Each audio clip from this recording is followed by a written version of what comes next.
저는 소개해 주셨는데 성복중앙교회 청년부를 담당하고 있는 김은진 목사입니다. 오늘 제자훈련과 양육이라는 주제로 첫 번째 강의 진행해 보려 하는데 마음에 그 부담이 크게 있지 않습니다. 두 번째 강의를 저는 기대하고 있기 때문이에요. 저는 그 길을 예비할 뿐이고 진짜가 이제 두 번째 강의 통해서 이렇게 또 그 도목사님 말씀 전해 주실 거라 저는 좀 가벼운 마음으로 같이 좀 나눠보려 합니다. 제자훈련이라는 주제, 또 양육이라는 주제가 사실 굉장히 중요하고 사실 전부라고 해도 과언이 아니죠. 너무 중요한 큰 주제인데 제자훈련에 대해서, 양육에 대해서 너무 좋은 목사님들의 또 강사분들 많이 계셔서 제가 이 시간에 제자훈련은 이것이고 양육은 이것이고 이렇게 제가 말씀드린다기보다는 실제로 제가 청년부 안에서, 교회 안에서 긴 시간 제자훈련 또 양육 씨름하였던 그 내용들을 같이 한번 좀 나눠 보려고 합니다. 숫자를 이렇게 제가 좀 적어 두었는데요.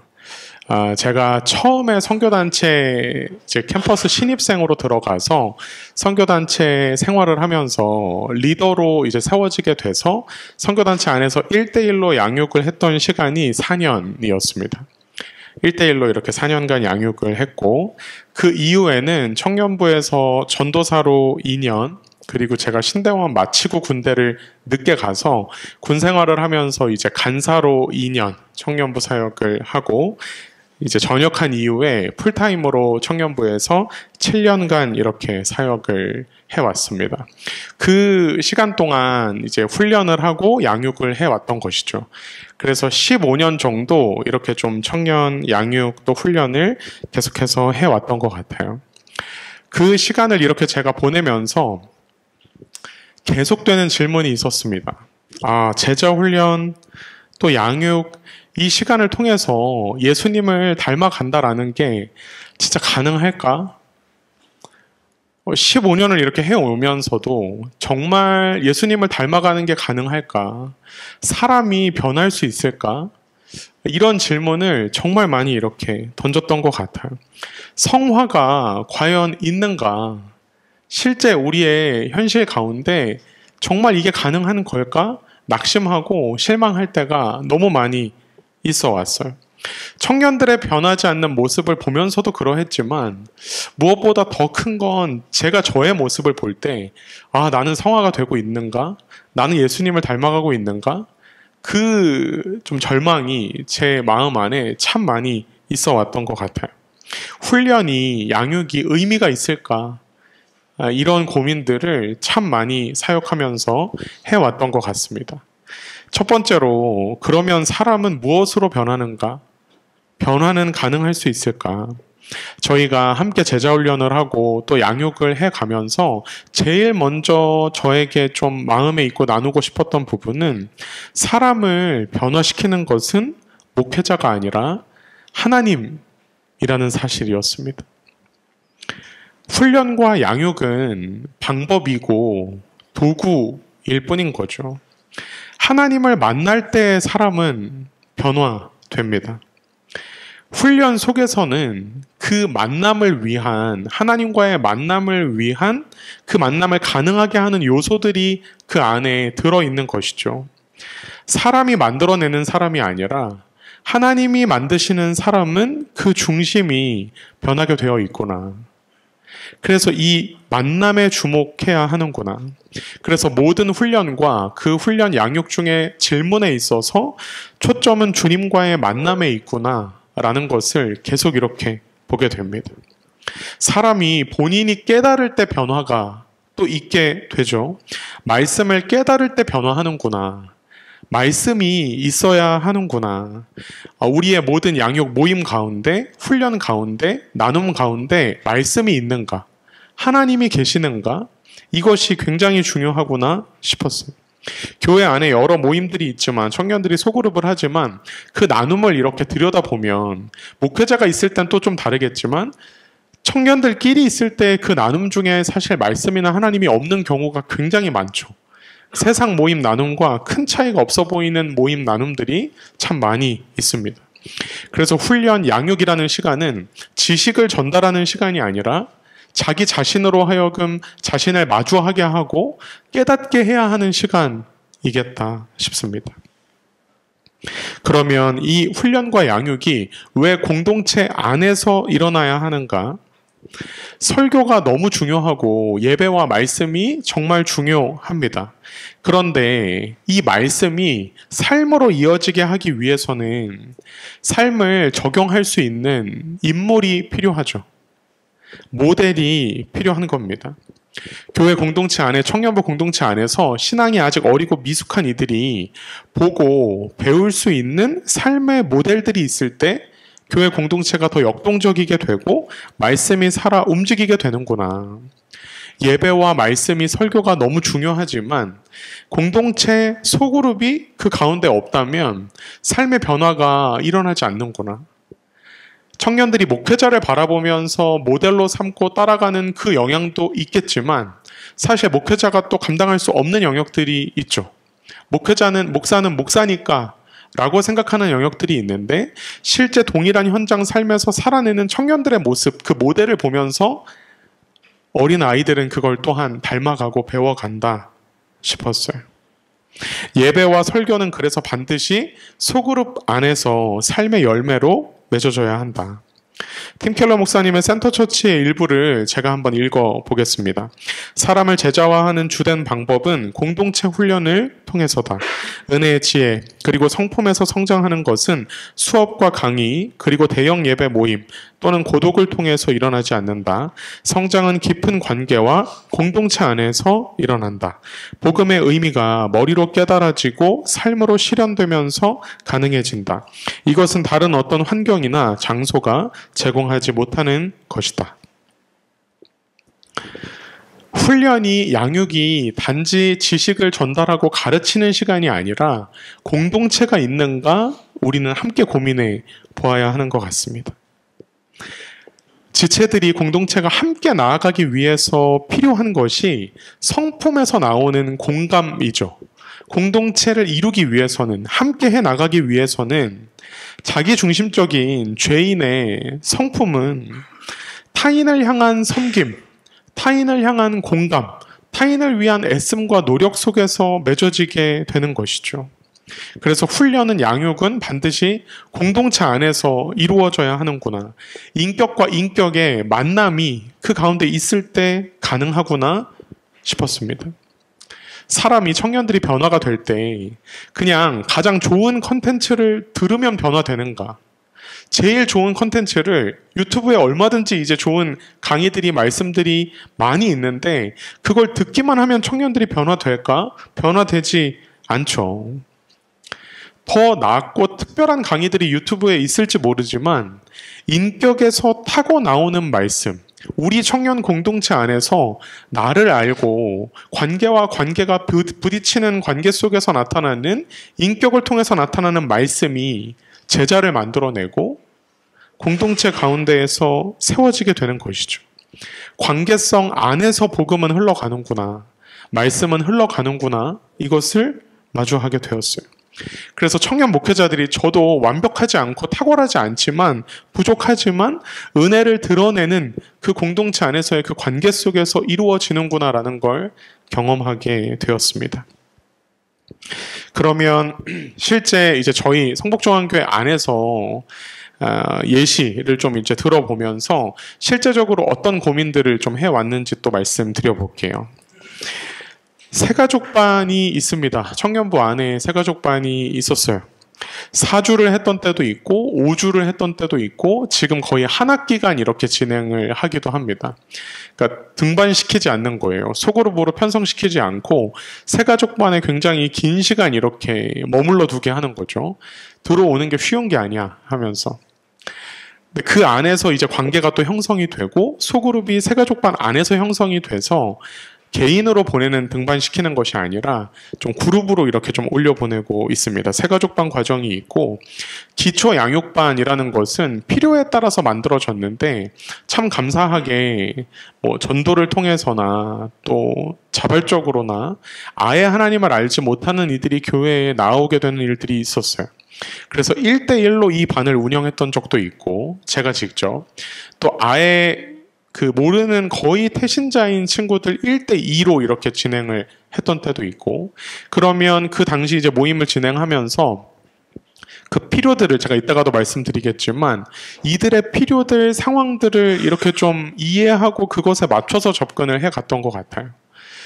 한 친구는 질문이 너무 많았어서 그러면 계속 질의응답하는 시간을 가져보자. 매주 이렇게 너는 질문을 준비해오고 나는 그거에 대해서 답을 해볼게 하면서 이제 질의응답 형태로 태신자반, 초신자반을 진행했던 때도 있고 또 사도신경이나 주기도문, 풍성한 삶 시리즈 이런 교재를 통해서 이 반을 진행을 해왔던 때도 있었습니다. 7주면 7주, 뭐 8주면 8주 이렇게 이제 기한을 두고 그 지체들과 이렇게 좀 양육하는 시간들을 가져왔고요. 가장 이제 어떻게 보면 좀 큰 부분이죠. 소그룹 저희는 사랑방이라고 이제 지칭하는데 학기별로 1학기, 2학기 이제 사랑방이 진행이 됐습니다. 사랑방 이 소그룹도 컨텐츠가 뭐냐가 너무 중요했죠. 계속 고민하고 여러 시도들을 다 해봤던 것 같아요. 장단점이 저희가 다 있잖아요.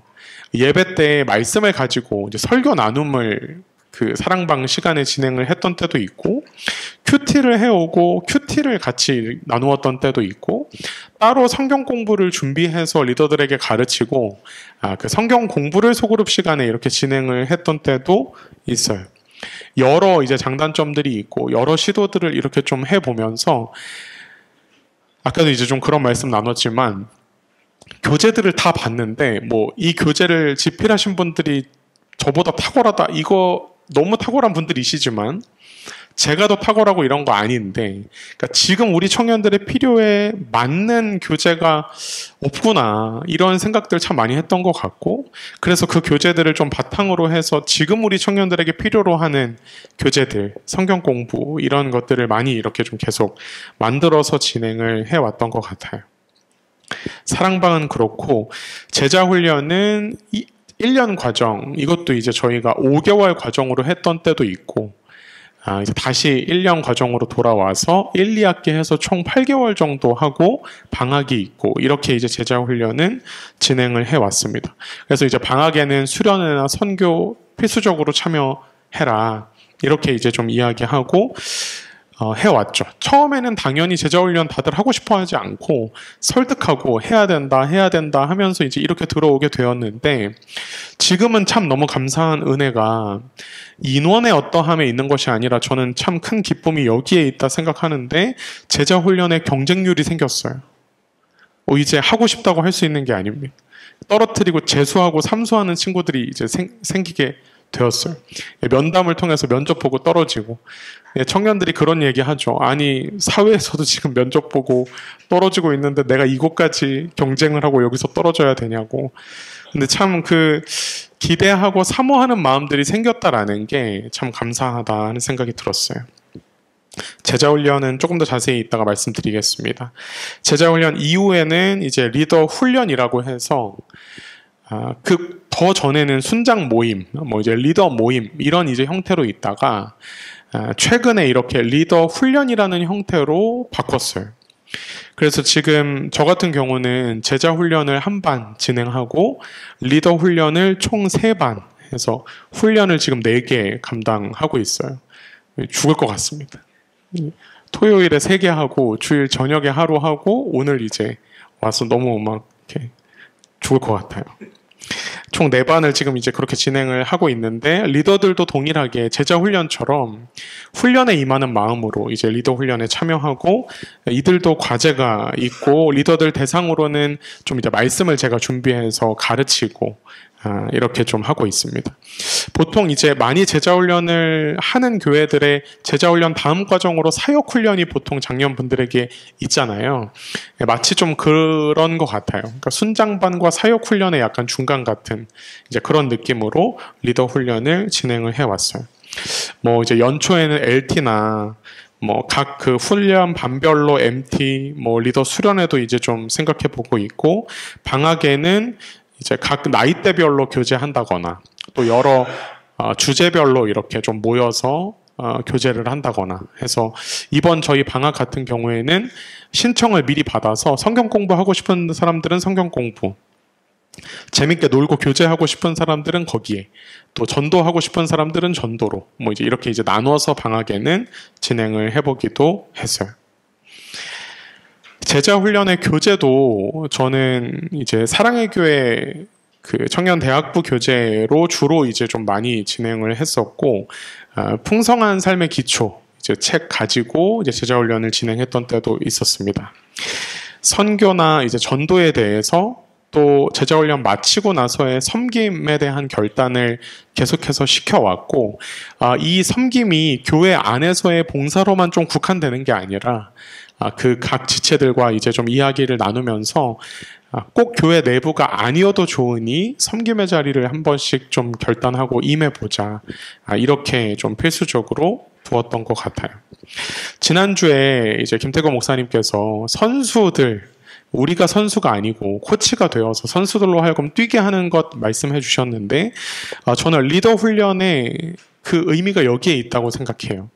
사역자가 그걸 다 감당함이 아니라 이제 제자 훈련이나 여러 긴 그 양육의 시간들을 갖고, 이제 리더 훈련에 임하는 리더들은 선수와 같이, 그러니까 저도 동역자와 같이 이들이 세워져서 이들이 이제 그 역할들을 감당하는 거죠.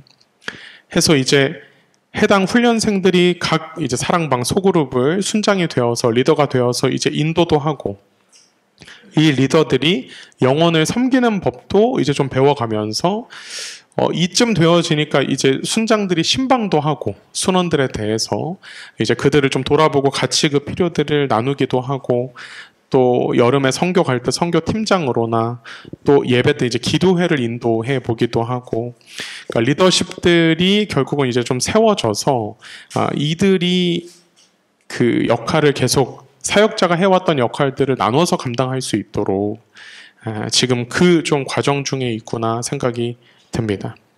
제자 훈련과 양육에 있어서 좀 기억했으면 하는 부분을, 제가 좀 느꼈던 부분들을 좀 정리해 보았는데, 첫 번째는 제자 훈련과 양육이 그냥 딱 맞는 어떤 공식이나 법칙이 있는 게 아니라는 겁니다. 각 공동체의 상황들이 다 다르잖아요. 제가 말씀드림이 정답이라는 것도 아니고, 그러니까 이 공동체의 필요들을 보고 아이들의 상황을 보면서 그것에 맞추어서 양육을 하나씩 훈련을 하나씩 좀 만들어 갔던 것 같아요. 해서 지금 아이들의 필요를, 상황을 잘 이렇게 좀 보고, 그리고 무엇보다 말씀이 나누어질 수 있도록 좀 이 부분들을 세워감이 참 중요하겠다. 대규모 대그룹 형태의 모임의 의미가 있지만 반드시 소그룹이어야만 하는 훈련과 양육은 반드시 공동체 안에서, 소그룹 안에서 이루어져야 하는구나. 이 관계가 형성되어야 하는구나. 이걸 너무 많이 이 필요들을 절감했던 것 같고, 아이들이 반드시 기도하는 시간, 또 예배하는 시간을 확보함도 너무 중요하고 크겠다. 이 부분 좀 생각이 들었어요. 그리고 리더들이 세워지는 건 하루아침에 되는 게 아니라는 거죠. 사실 이렇게 그냥 쭉 말씀드렸지만 정말 긴 시간, 이제 지금 풀타임으로도 7년 정도를 아이들을 계속 그 양육을 하고 훈련을 하고 세워가면서 이쯤 되니 조금 그래도 아이 같았던 아이들이 이제 조금 중고등학생 이 정도쯤의 어떤 모습이 되어서 그 역할들을 감당하고 이쯤 되니 조금 보이고 하는 것 같아요. 마치 아이가 자라나는데 시간이 필요한 것처럼 청년들이 하루아침에 성장하고 하루아침에 달라지는 것이 아니라 굉장히 긴 시간 인내하며 기다리는 시간이 필요하다 싶어요. 처음에 청년들 리더들을 제가 세워갔을 때 첫 모습은 어떠했냐면 다 올해만 하고 그만하겠다라는 마음이었어요. 다 올해까지만 한다. 절대 하고 싶지 않다. 아무도 안 하려고 하고 다 일일이 만나면서 설득하고 이런 분위기였었죠. 수고와 애씀이 섬김에 있어 반드시 있지만 이 청년들이 리더들이 좀 기쁠 수 있었으면 좋겠다. 이들이 행복해하면서 사역을 좀 임하면 너무 좋겠다. 근데 이들이 행복을 느끼는 요소는 첫 번째 진짜 이들이 하나님과 만나야 하고 두 번째는 관계가 세워져야 하는구나. 우선은 저는 교역자와 리더의 관계가 마음이 나누어지는 것이 너무 중요하다 싶었어요. 늘 아이들이 11월, 10월, 11월, 12월쯤 되면 연락을 피하잖아요. 이제 교역자가 연락하면 이 시기는 약간 이제 바쁘다고 하고 잘 안 만나주죠. 뭘 얘기하려는지 아니까. 평소에 연락 별로 없다가 이제 섬김이나 리더 뭔가를 맡기려고 할 때는 이제 그때 연락하는. 이것이 아니라 길고 되게 지지부진한 시간이지만 청년들과 계속 마음을 나누어 가고 관계를 세워가고 이 관계가 형성이 되고 이제 공동체 안에서 서로끼리도 이 공동체를 이들이 경험하게 될 때 기쁨을 누릴 수 있구나 섬기면서. 그래서 이걸 섬김이 기쁨이라는 것을 이들이 경험했으면 좋겠다가 저는 좀 시작이었던 것 같아요. 행복한 시간이다. 이건 너무 즐거운 시간이다. 라는 걸 아이들이 이제 경험을 하고 나면 교역자가 너무 좋은 시간이야, 좋은 훈련이야 라고 홍보하는 게 아니라 아이들이 그걸 전해가죠. 그게 자연스럽게 흘러가게 되잖아요.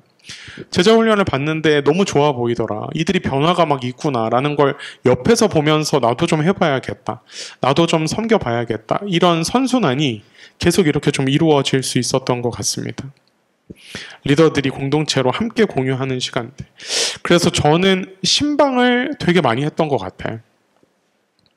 네, 이건 저희 공동체의 특성이어서 또 가능한 거였습니다. 왜냐하면 저희 교회 청년 공동체 같은 경우는 한 달에 3번을 담임 목사님께서 말씀을 전하세요.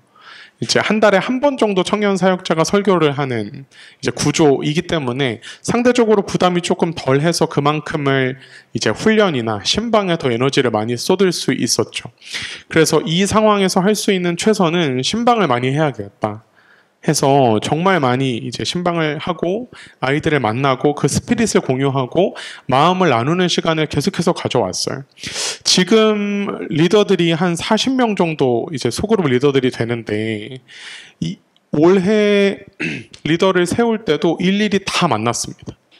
다 만나서 다 마음을 나누고 이러한 어떤 목표적 방향이 있고 이걸 이제 리더들과 계속 공유하고 이 아이의 마음을 또 살피고 상황을 돌아보고 되게 비효율적으로 보이지만 그냥 하라고 하고 이렇게도 가능하지만 굉장히 그 시간에 많이 공을 들여왔던 것 같아요. 제자 훈련에 있어서는 진짜 말을 너무 많이 하고 싶은 그 욕구와 계속해서 싸우고 그걸 절제하는 시간이었던 것 같아요. 제자훈련 세미나나 이런 걸 이제 들을 때 말을 많이 하면 안 된다, 인도자가. 근데 너무 말을 많이 하고 싶은 거예요. 목사님들은 다 말이 많으시잖아요. 저도 막 견디지 못하겠는 거죠. 제가 너무 말 많이 하고 싶고, 이건 이런 거다라고 하고 싶고. 근데 제 말을 최대한 아끼고, 각 아이들의 상황에 맞게 질문을 하는 것. 그냥 교재에 있는 질문으로가 아니라, 교재에 있는 질문으로 별로 질문 저 안 했던 것 같아요. 그러니까 이 질문의 의도를 알고 있으니까 또 훈련으로 나와왔을 때 아이들의 영적 상황들이 다 다르잖아요. 그래서 같은 질문을 모두에게 일반화된 질문을 하는 게 아니고 수준에 맞게 상황에 맞게 질문을 계속 다르게 좀 질문하고 아이들이 답을 할 수 있도록 하고 그 답을 좀 기다리고 그들로 하여금 좀 나눌 수 있게 하는 그런 시간을 제자훈련 가운데 좀 많이 가지려고 했었어요. 그리고 제자훈련 그 시간 자체도 너무 중요하겠지만 더 중요한 건 청년들이 나아가서의 그들의 주중, 그들의 일상 삶이잖아요. 해서 생활 과제가 전 너무 중요하다고 생각하고 이 생활 과제를 만드는 것에도 되게 공을 많이 들였던 것 같아요.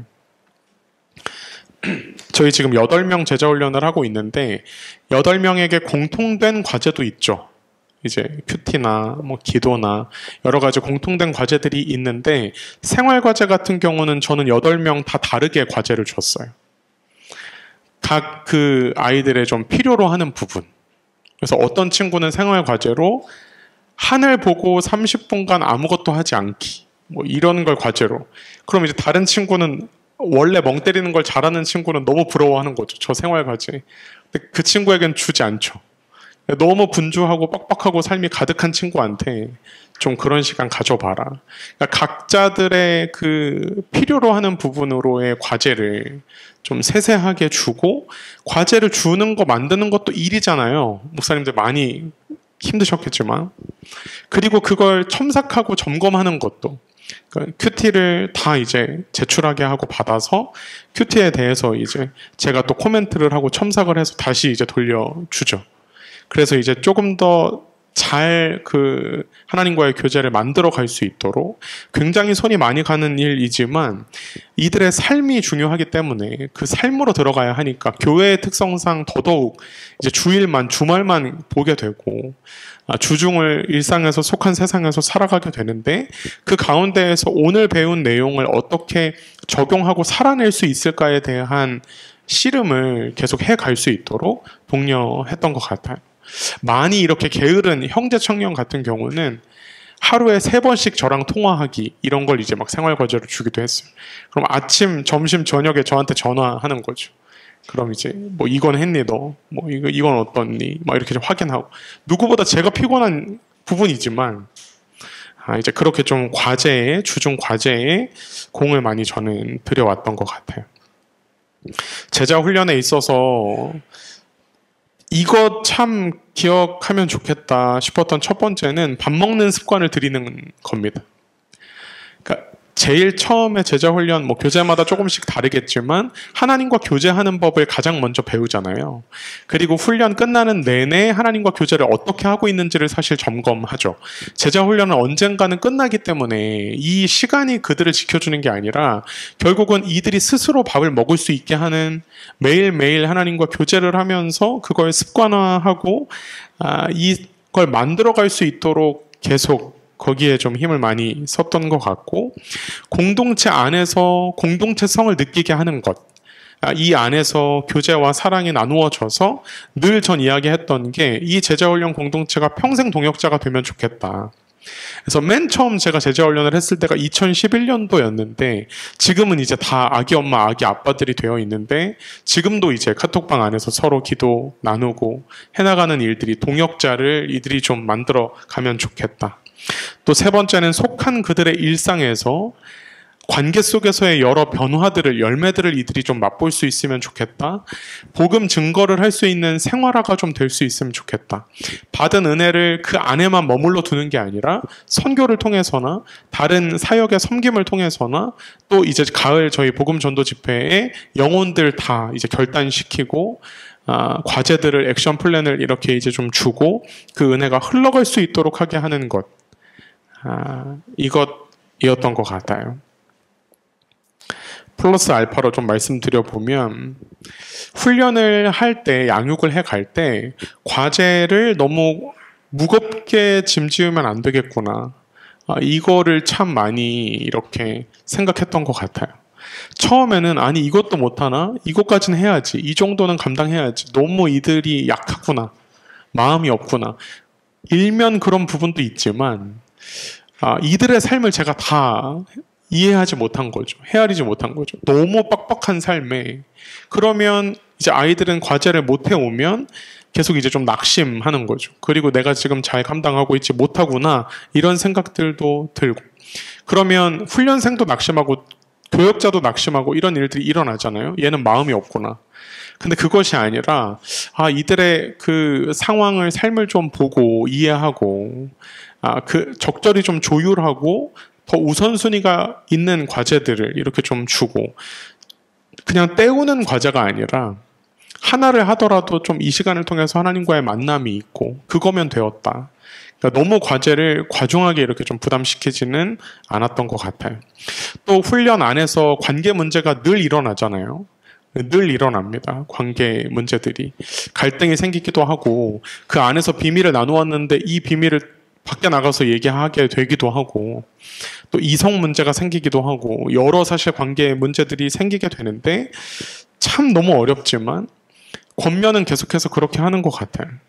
이 모든 시간이 영혼을 사랑하고 품어내는 훈련의 과정인 거다. 결국은 스스로 내가 이렇게 사랑이 없구나라는 걸 마주하게 하고 기도로 나아가게 하려고 권면을 많이 해왔던 것 같아요. 그걸 잘 받아들이고 지키고 견뎌서 성장해가는 아이들도 있고 그렇지 못하고 떠나는 아이들도 있어 왔지만 관계 문제도 늘 마주하게 되는 문제였던 것 같아요. 또 사역을 하면서 훈련을 하면서 성장하지 않는다, 성장이 너무 더디다라는 것에 대한 조급함이 늘 있어 왔던 것 같아요. 저희는 지나간 문제이니까, 그러니까 이제 이 영역이 우리에겐 큰 문제가 아니니까 이들이 이 정도에 이렇게 흔들리고 넘어지고 하는 걸 기다려주는 게 참 너무 쉽지 않더라고요. 빨리 그걸 내가 그냥 해결해주고 싶고 빨리 좀 더 성장하고 컸으면 좋겠고 근데 그게 아니라 참 인내를 배워가는 시간이었던 것 같아요. 기다려주는 시간. 계속 상처를 주고 계속 실망시키지만 그러함에도 괜찮다고 품고 기다리는 시간이 너무 중요하구나. 신앙의 성숙에 있어서 제일 중요한 것이 결국은 인내구나라는 걸 양육하면서 훈련하면서 계속 이렇게 좀 마주하게 되었던 것 같습니다. 리더들도 결국은 공동체이구나. 공동체를 경험하는 리더들이 공동체를 꿈꿀 수 있구나. 그들이 속한 사랑방 소그룹으로 가서 그 공동체를 꿈꾸고 그 꿈을 공유하고 함께 그 지체들을 또 일으키고 세워갈 수 있는 힘은 이들이 먼저 공동체를 경험해야 목회자와 함께하는 그 어떤 공동체를 이들이 경험하고 이들을 또한 파송하고 그걸 경험한 이들이 느낀 이들이 세워갈 수 있구나. 소그룹 리더는 소그룹 안에서 태어나는구나. 이러한 생각들이 들었습니다. 좀 마무리 좀 정리해보고 질문 있으시면 또 좀 받아봐도 좋을 것 같습니다. 제자훈련을 횟수로는 총 제가 이번에 준비하면서 세보니까 저는 한 13번 정도 제자훈련을 그간 해왔던 것 같아요. 한 100여 명 이렇게 좀 되는 것 같고. 근데 훈련을 하고 양육을 했던 그 시간이 정말 제 스스로를 저를 깨우고 그 훈련이 너무 시간이 많이 소모되고 에너지가 너무 많이 쓰이지만 이 시간이 나를 깨우고 나를 살리는 시간임은 분명했던 것 같아요. 토요일에도 훈련을 3개를 3시간, 3시간, 3시간 반 정도 이렇게 이제 하고 집에 가면 이제 아무 말도 안 하고 있거든요. 집에 가서. 아무 말도 하고 싶지 않아요. 이제 저희 아내는 와서 저를 그날 처음 본 거니까 이제 막 이렇게 이것저것 나누잖아요. 그러면 이제 이건 어떻게 생각하냐고, 이건 어떠냐고. 전 아무 생각이 없는 거죠. 이렇게 아무 생각. 가만히 있고 내가 이걸 왜 한다고 했을까. 그러다가도 되돌아보면 그 시간이 너무 나를 살리는 시간이었구나라는 걸 좀 느끼게 되고 변하지 않는 청년들의 모습에 절망도 하고 저의 모습에 너무 많이 절망해서 완전히 다 이렇게 좀 낙심했던 때도 있었어요. 사역을 하면서. 재작년에 저는 좀 큰 이런 좀 번아웃이 왔는데, 탈진이 왔는데 몸도 좀 좋지 않고 아무것도 하고 싶지 않은 거예요. 긴 시간 양육하고 세워갔던 청년들이 배신하고 이렇게 그 지난주 그림처럼 칼을 꼽고 화살을 쏘고 이런 어떤 상처들을 이렇게 좀 경험하면서 이 의미가 있나?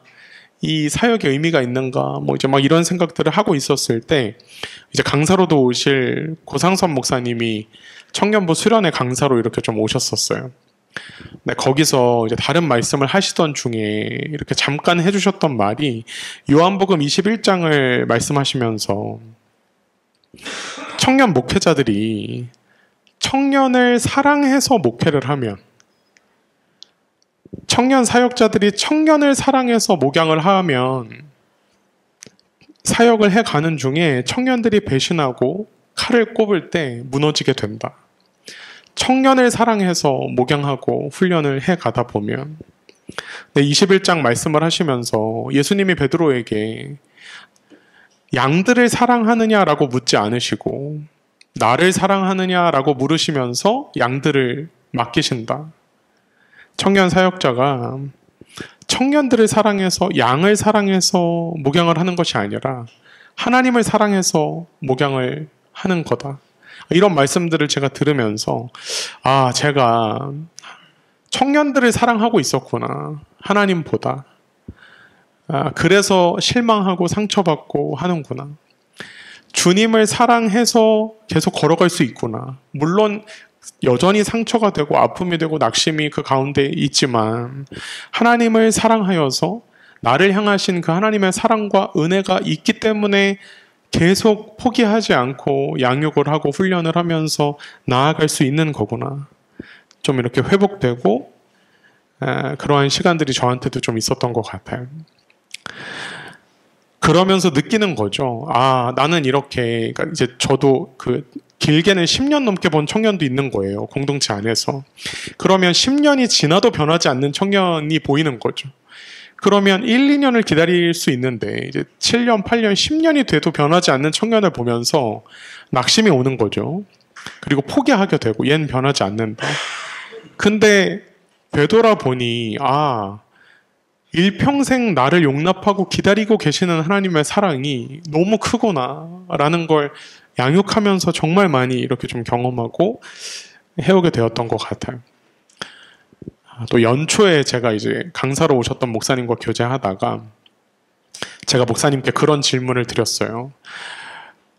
긴 시간 이렇게 목양을 하시면서 어떻게 변하지 않는 성도들을, 청년들을 참을 수 있나요? 어떻게 용납하고 참으셨나요? 이렇게 질문을 제가 드렸더니 그 강사 목사님이 제게 목사님 참 이렇게 힘드시군요, 요새. 이렇게 이제 말씀을 하시더니 그런데 청년들도 목사님을 되게 긴 시간 참아주고 있을걸요? 이렇게 이제 말씀하시는 거예요. 그게 전 굉장히 충격이었어요.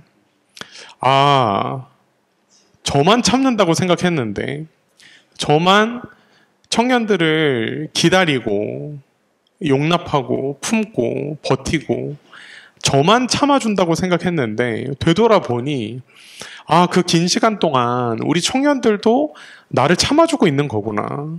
나를 용납해주고, 그 모자란 부분들을 메꿔주고, 기다려주고 있는 거구나. 이걸 되게 많이 이제 좀 느끼면서 충격받았던 그런 때도 있었어요. 자녀를 키우는 것과 같죠. 저보다 여기 선배님들 많이 계시고 긴 시간 이렇게 자녀를 양육하시면서도 느끼셨겠지만 제자 훈련 또 청년들을 신앙으로 양육해가는 그 과정에서도 그 자라가는 긴 시간이 있구나. 그 시간을 통해서 청년도 목회자도 성장하는 시간이구나. 양육하면서 제가 느낀 부분은 좀 이런 부분이었던 것 같아요. 청년 사역만큼 본질과 복음에 집중할 수밖에 없는 사역도 저는 없다고 생각하고 이 제자 훈련과 양육만큼 우리로 하여금 복음과 본질에 집중하게 할 수 있는 시간도 없다고 생각이 듭니다.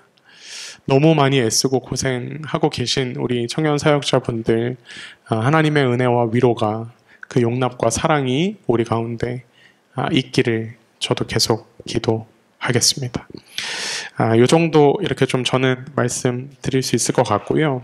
조금 빨리 시작을 하긴 했는데 혹시 질문 있으시다면 질문 주시면 좀 제가 답변 드릴 수 있는 만큼 답변 드려보도록 하겠습니다.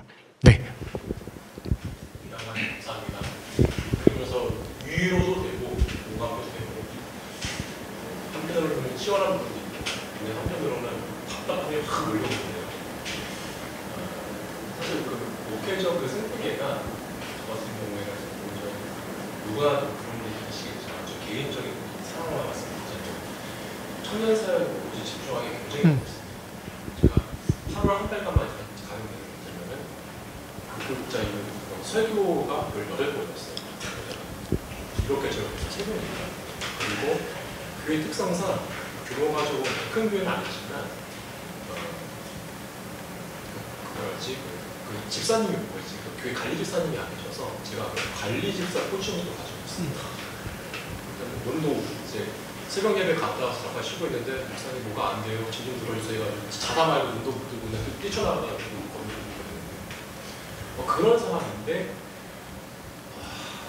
교회적인 차원에서는 오롯이 청년부 사역에 집중할 수가 없는 이유가 그런 공감대가 형성이 안 되다 보면 왜? 이런 있잖아요.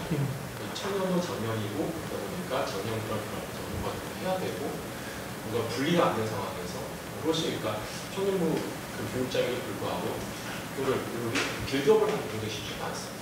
그럼에도 불구하고 제가 제자 훈련에 대한 중요성을 알기 때문에 오늘 사실 노예 때문에 지난주 못 온다고 했지만 제가 무리해서 왔어요. 질타와 시기 있고 눈빛을 이겨내서 왔거든요. 중요한 거는 청년부가 이 상황에서 많지가 않아요. 그리고 애들이 말씀하신 것처럼 신앙적 어린 부분이 있고 그래서 많은 시간이 필요할 것 같은데 그런 데 있어서 이 애들한테 타당한 교재 선정이 좀 궁금하고 그리고 사실 규모가 있는 청년부 같은 경우에는 로테이션이 있거든요. 회전이 되거든요. 진짜 훈련 같은 게. 근데 이처럼 저희 교회처럼 규모가 작은 소규모의 공동체 같은 경우에는 제자 훈련하는 데 있어서 이것이 식상할 수가 있다는 거죠. 네. 그래서 이런 부분에 대해서는 어떻게 좀 지혜와 좀 조언을 얻을 수 있는지 대해서 네, 감사합니다. 너무 그 상황들은 다르지만 그 청년들과 청년 사역에 집중하지 못하는 상황과 환경은 다 좀 이렇게 비슷한 것 같아요. 내용들은 다르겠지만 너무 고생하고 계신 것 같고 저도 제가 속한 곳에서 또 갖고 있는 고민이 너무 많아요. 청년 사역에만 집중하기 어려운 제가 이제 좀 가졌던 첫 번째 마음은 너무 이거에 좀 조급해하거나 스트레스 받지 말아야겠다. 그러니까 할 수 있는 만큼만 해야겠다. 그러니까 이 상황에서 제가 더 할 수 없다라는 것 때문에 힘들어할 것이 아니라 그냥 이만큼의 내가 에너지가 있고 이만큼의 시간이 있으면 이것만큼만 해야겠다. 그러니까 이 상황에서 할 수 있는 최선을 그냥 하고 그 이상 못하는 것에 대해서 생각하지 말아야겠다. 하나씩 천천히 그냥 가야겠다. 뭐 일주일에 2시간 정도만 시간만 있다면 그럼 그 시간에만 할 수 있는 부분을 해야겠다. 그냥 하나씩 쌓아가자. 저는 너무 그런 거에 스트레스가 진짜 좀 많았거든요. 그러니까 이것도 보이고 이 친구도 챙겨야 할 것 같고 근데 좀 하나씩 임해가면 좋겠구나 이런 마음이 좀 저는 있어 왔던 것 같고 그래서 그 에너지와 상황 속에서 한 걸음만 하나만 쌓아가도 된다라는 마음으로 좀 길게 보시고 좀 그렇게 좀 임해도 좋을 것 같다 이런 생각이 좀 들고요. 신앙적으로 아직 이렇게 좀 어린 친구들이나 또 그 훈련이나 이런 부분에 대해서 크게 마음이 없는 친구들 같은 경우는 저는 우선 신방부터 좀 이렇게 많이 했던 것 같아요. 그냥 개인적으로 만나서 계속 이제 좀 교제하고 얘기 나누고 더 이제 그런 부분에 뭐 어떤 친구랑은 저는 이제 자주 보고 이런 건 아니었지만 정기적으로 볼 때 영화를 좋아하는 친구라 그 친구랑은 영화만 봤어요. 이제 아무 얘기 안 하고 진짜 서로 영화만 보고 그러고 그냥 헤어지기도 했거든요. 그럼 이제 한 2-3번 그렇게 영화만 봤더니 이제 물어보더라고요. 목사님 어떻게 지내냐고. 뭐 이제 그렇게 이제 조금 시작이 돼서 결국은 이제 제자훈련까지 오게 되고 이렇게 되는 친구들도 있었고 그러니까 이게 뭔가 한순간에는 아니지만 정말 관심이 하나님에 대해서 1도 없는 아이는 저는 그래서 1대1로 많이 이렇게 좀 그런 시간들을 가져보려고 했던 것 같고 그리고 조금 더 마음이 열려서 뭔가 같이 뭔가를 하는 거에 대해서는 그래도 조금 열려 있다 하면 이제 좀 지체들끼리 교제할 수 있는 시간들을 이제 좀 만든다든지 그래서 이제 그런 시간들부터 해서 이제 관계와 마음들이 많이 이제 조금 쌓여지게 되면 이 목사님과 하는 거면 좀 뭔가 해보고 싶다, 하고 싶다 이런 이제 생각들이 좀 어느 정도 좀 들게 되었던 것 같고요. 그래서 좀 그렇게 더 수준을 많이 낮춰가지고 교제하고 관계를 형성하는 것부터 시작해서 딱딱한 것 말고 이제 조금 더 좀 난이도가 조금 낮은 성경 공부라든지 이제 이런 부분들. 그래서 교재는 또 따로 좀 한번 또 추천드려 볼게요. 그래서 이제 그렇게 좀 해왔던 것 같고 그렇죠. 그러니까 계속 식상한 제자 훈련 다음은 뭐냐. 그러니까 이런 고민도 저도 늘 해왔던 것 같아요. 그러면 계속 훈련을 만들어야 되나? 제자 훈련이 몇 단계까지 있어야 하지? 이런 이제 고민들도 하게 됐는데, 그래서 조금 그거에 식상함을 느끼고 있는 친구들이 있다면 저는 아예 다른 형태도 되게 좋은 것 같아요. 제가 시도했던 건 책 모임을 좀 했었던 적도 있고요. 그래서 책 소모임을 만들어서 그 책을 통해서 이렇게 좀 훈련하고 양육하고 이런 시간들로 이렇게 좀 활용했던 때도 있고, 이제 그런 좀 교리적인 부분으로의 가르침 말고 아예 이제 마치 설교하듯 성경 공부를 만들어서 성경 공부 형태로 이렇게 좀 변화를 주어봤던 때도 있었던 것 같고, 그래서 좀 그렇게 좀 다양한 색깔들을 만들어 보려고 이렇게 좀 임해왔던 것 같아요. 네. 네. 또 질문 혹시 있으실까요? 네, 이렇게 마무리하면 될 것 같아요. 제가 한번 기도하고 첫 강의는 마무리하도록 하겠습니다.